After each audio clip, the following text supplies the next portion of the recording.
तर मित्रांनो, आपली आता दिवाळी संपलेली आहे आणि आपल्याला आता राशन काढावं लागणार आहे. तर आपण आता हे काढून घेऊया. नमस्कार मित्रांनो, आपण आलोय आता जिथे ऊस तोडण्यात आलेलं हे शेत आहे आणि तसंच थोडंसं आपण आणि तुमच्या माहितीसाठी तिथे ऊस तोड चालू सुद्धा आहे आणि थोडंसं पाचरट आपण इथं आणल्यात इथं आपण पेटूयात. शहरातून आलेल्या प्रत्येक लोकांना असं शेकोटीचं विशेष वाटतं, त्यामुळे मी एकटाच शेकोटी शेकत होतो. घरच्यांना अजिबात ह्याच्यात इंटरेस्टच नव्हता.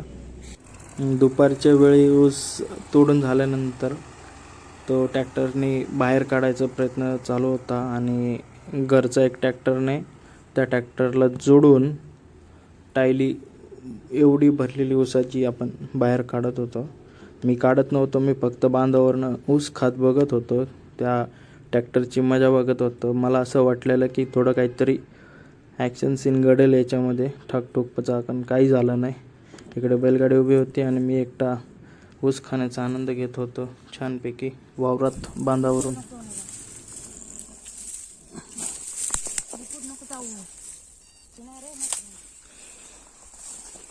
तर मित्रांनो, आपण आलो आता दुपारच्या भर उन्हात बोरं खायला, जिथे आपण घरी चाललो होतो. रस्त्याने आपल्याला बोरं दिसले, बोरीचं झाड. आपण आता बोरीचा आनंद घेतो. काही कच्चे मच्छे लागतात आहे, काही गोड वगैरे लागत आहे. बायकोला तरी पण ताजेच बोर खायचे म्हणून ती वरून काढते. यानंतर आपण थेट पपईच्या बागेत आलो आणि ते आपल्याला एक छानशी पपई दिसली. तर या व्हिडिओ आवडला असेल तर लाईक करा, शेअर करा, सबस्क्राईब